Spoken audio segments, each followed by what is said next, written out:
I don't feel any different inside. When I look in the mirror and a much older woman than myself is staring back at me, I feel as if I've been hoodwinked a little by life. But for now, I feel fine. I really do, considering. I pour the 1 cup of coffee I boil myself at home each morning.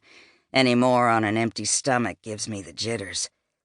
I think about my journey to becoming a useless, curmudgeonly fart. That is what happens, isn't it? Can't have coffee, can't have sex, can't have a good laugh, because then you will end up piddling in your pants. Yeah, there are lots of wonderful things to look forward to in growing old. I cringe at these thoughts, stare back at the old woman in the mirror, and think, but I feel fine. I pull down a bottle and stir a shot of whiskey in the coffee with my finger to smooth out the shakes. Not the alcohol shakes, the emotional shakes. Wrong place, wrong time. I walked to the window and looked out at what I own, what we owned. Fields stretch towards a rise, and just over the crest is the property line. Even though I may sometimes wander beyond it, my land stops there, just beyond a couple of rows of crops that I've done nothing with except let them set, to gradually work their way back to their natural state. It's been very much like the way I have treated myself, excepting I didn't pour whiskey down the plants' throats.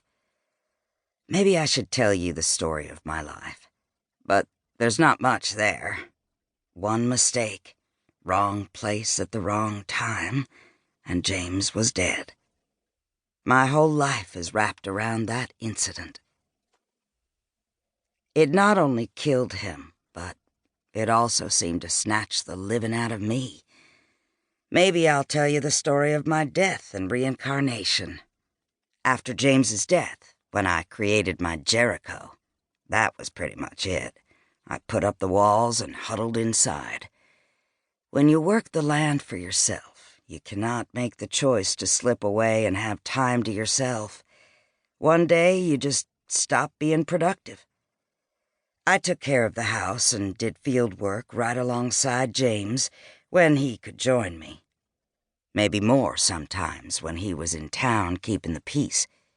I came to feel that the land was mine to shape, but it never was.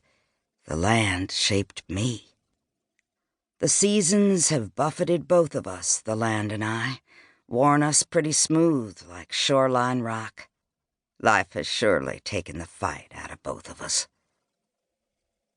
I let the curtain drop down over the window and watched the light dance with the shadows through the lace as I sipped my coffee.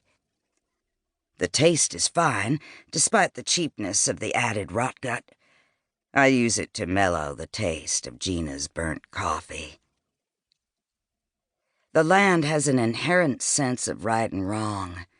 I enjoy the pleasure of looking at something through the window that is unspoiled, something reverting back to the way it's meant to be. My dog sighs and rolls over. I wish it were me lying there on the rug. What do you do with what's left when you feel like you really hadn't done anything with what was there before? But now I am free to start again. The tale I am going to tell you is behind me now, and I am still here. I shit the bed last night. Blood. I shit blood. It didn't hurt. I didn't even feel it coming. Surprise. Maybe it was a one-time incident, something I ate. What did I eat? Probably not much. But my drinking has drastically slowed in volume since I fought face-to-face the devils who haunted me. Whatever it was last night, it looked a lot different coming out than it did going in. But in all other things, this morning was an easy morning. There was no hangover. I don't have those to wrestle with anymore. As I said, my drinking has slowed.